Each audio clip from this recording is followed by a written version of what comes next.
Hallo, herzlich willkommen, schön, dass du da bist.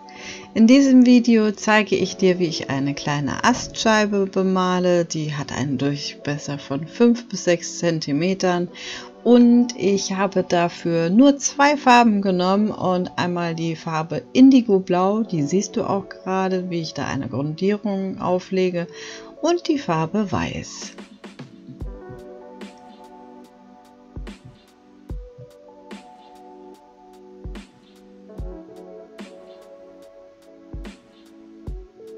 Jetzt komme ich mit dem puren Weiß, das habe ich nicht gemischt, und lege das einfach auf die noch feuchte Farbe drauf, also auf das feuchte Indigo.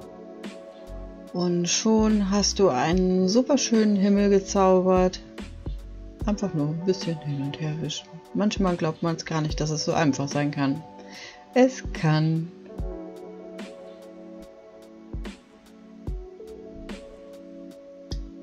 Hier habe ich jetzt den Pinsel auch mit purem Weiß und ich setze einen Strich an und dann gehe ich mit einer leichten Biegung nach unten und hier gleich nochmal einmal ansetzen, einmal runter und dann immer wieder ansetzen und in einer kleinen Biegung nach unten wischen mit dem Pinsel und schon hast du eine Welle gezaubert. Hier wollte ich eigentlich noch eine hinsetzen, aber ich habe den Pinsel viel zu viel beladen mit der Farbe Weiß und ich habe das extra jetzt im Video gelassen, damit du siehst, wie ich diesen kleinen Unfall wieder behoben habe. Ich habe jetzt das Gröbste von dem Weiß weggenommen und komme jetzt gleich dann nochmal mit Indigo. Genau, jetzt lege ich nochmal neu Indigo auf und schon sieht es aus, als wäre gar nichts passiert.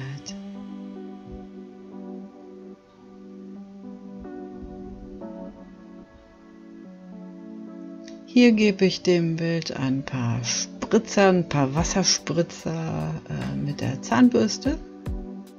Und wenn Acrylfarbe trocknet, dann dunkelt die immer ein bisschen nach, also das ist nachher eigentlich kaum noch zu sehen. Das sind so kleine Lichtakzente, die da entstehen. Da setze ich einen Mond hin.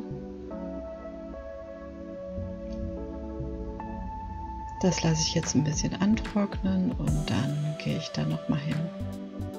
Hier kommen jetzt Wasserbewegungen aufs Wasser und auch da siehst du nur ein bisschen hin und her. Und schon ist da Lebendigkeit reingezaubert. Ein bisschen Schaum malen. Und dann bin ich gleich auch schon fertig mit dem Gemälde. Ich wünsche dir total viel Freude beim Nachmachen und solltest du Fragen haben, stell sie mir gerne in die Kommentare oder schreib mir eine E-Mail. Und ja, lass mir dein Like da, abonniere meinen Kanal, werde Kanalmitglied und alle wichtigen Links findest du in der Videobeschreibung. Schön, dass du da warst. Alles Liebe für dich, deine Anke.